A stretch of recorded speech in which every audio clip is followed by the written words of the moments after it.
Eu nunca entendi o que é essa rachadinha. Pô, posso te explicar assim, de forma simples. A rachadinha é um dos escândalos mais comuns que tem, que ela não é mais comum porque a maior parte dos vereadores nos municípios tem poucos funcionários, porque a maior parte dos municípios não são tão grandes quanto São Paulo, Rio, Belo Horizonte. Mas, sei lá, os caras às vezes estão 2, 3 funcionários, aí não dá pra fazer uma rachadinha com isso. Mas o que eu quero dizer, em assembleias legislativas e prefeituras grandes, que você pode ter muitos funcionários no seu gabinete, algum gênio, né, bem prático, falou: e se meus funcionários que eu tô dando emprego sacarem o salário deles e me darem em cash?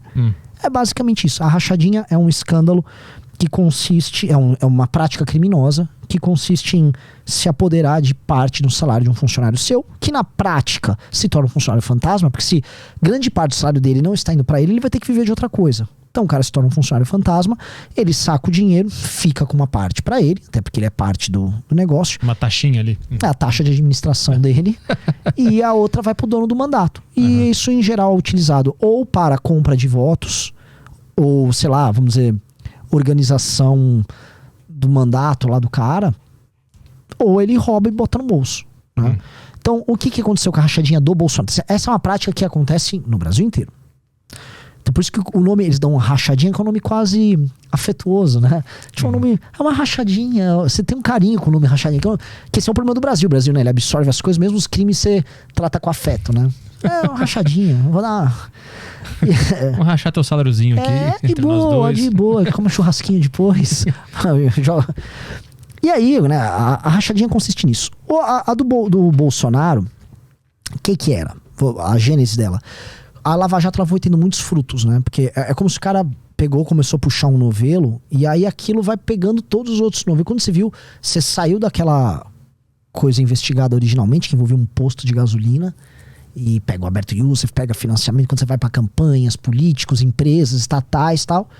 Aí aquilo começa a se regionalizar. Você teve um braço que era a Lava Jato do Rio, e aí ela começa a pegar os casos na Assembleia Legislativa do Rio, e dentro desses casos tem esses casos muito comuns lá de rachadinha, que era basicamente isso que eu te descrevi acontecendo por deputados estaduais lá. Dentre eles havia o Flávio Bolsonaro. E a operação que estava pegando eles chamava Furna da Onça. A Operação Furna da Onça é um desdobramento da Operação Lava Jato. E ela pega esses políticos da Alerj, que faziam rachadinha. O Flávio era um deles, e não era o maior. O maior era inclusive do PT, que era o André Siciliano, que é o grande mafioso da política carioca hoje, né? É um cara do PT, mas que tem negócio... Assim, aquele cara que joga com todos os lados ali. E o Flávio foi pego ali. Eu vi toda aquela discussão. Inclusive o Paulo Marinho, o pai do André Marinho, ele conta detalhes desse processo de descoberta, de que a Polícia Federal estava sabendo antes da eleição. Enfim, eu sei que aquilo não saiu na eleição, saiu depois da eleição. E aí eles começam a ter que lidar com esse problema, porque o Flávio Bolsonaro, assim, era muito claro que havia rachadinha no gabinete dele, e que essa rachadinha acontecia não apenas no gabinete dele, mas também no gabinete do pai. Você tinha nomes em comum nos dois gabinetes fazendo isso. E agora eu não quero ser impreciso, mas talvez houve alguma coisa também no do Carlos. Tá? O do Eduardo nunca houve nada, pelo menos que foi comentado a respeito. Não quero ser injusto, né, atribuindo crime aos outros, mas assim, Flávio e Jair com certeza, acho que Carlos alguma coisa. E eles faziam isso, e isso obviamente qualquer um que vai deduzindo vê compra de imóveis, ou o patrimônio amealhado pela família ao longo de todos esses anos, os faturamentos da Copenhagen que foram pegos do Flávio, e a curiosa forma de comprar imóveis usando dinheiro em espécie, como eles tiveram aí, na casa das dezenas, mostram que foi uma operação robusta de muitos anos. Então os caras tiveram uma operação de rachadinha de muitos anos. E aí isso eu posso fazer uma amarração só engraçada, não tem a ver especificamente com isso, com aquilo que eu tava falando da raiva que o Bolsonaro tem do alto clero. Porque o Bolsonaro sempre foi um político que fazia escândalos de baixo clero. O roubo dele era o roubo do baixo clero, porque ele nunca foi um político que sequer foi aceito nas conversas do alto clero.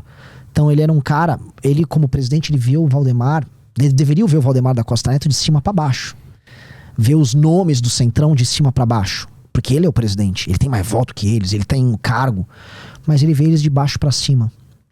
Não só eles que eram os presidentes dos partidos do Centrão que aceitavam ele. Ele via aqueles caras do PSDB, do PMDB, etc. Os caras que enfim, detinham mais poder, especialmente na oposição do que ele, muito de baixo para cima. Então, a rachadinha é a expressão de um político que é um homem muito pequeno e que via esses outros políticos, não é que eles tinham uma grandeza, eles eram caras grandes, não eram caras grandiosos, eles são responsáveis diretos pro Brasil ser essa merda que tá aqui. Mas ele vê eles com inferioridade, a inferioridade vem o medo. Por isso que ele se sente à vontade com os caras do baixo clero. O Bolsonaro gosta dos caras do baixo clero porque ele é isso, ele é o cara da rachadinha, ele é o cara do... O roubo dele é de baixo clero, o sotaque político dele é um sotaque de baixo clero. Então essa rachadinha, ela foi descoberta depois que ele já era presidente, mas em relação ao cargo anterior dele.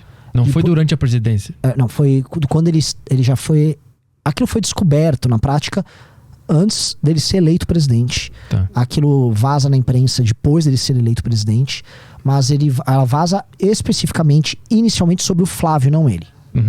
Então recai sobre o Flávio, só que depois as investigações e o próprio trabalho da imprensa vão mostrando ramificações, o papel do Queiroz, pessoas no gabinete dos dois. Então você começa a amarrar os dois ao longo do mandato dele já de presidente em 2019, 20, 21. Mas aí durante a presidência dele não tem nada nesse sentido, assim? Não, tem descobertas de coisas anteriores, porque aí ele não tinha mais um mandato de deputado. Entendi. E se ele fez, é que assim começaram a colar agora que que a Michelle fez uma rachadinha usando o cartão corporativo lá. Então assim, o que a gente encontrou, ele não tinha mais rachadinha, só que ele realmente ele fez um uso de características diferentes, mas de natureza similar com o cartão corporativo.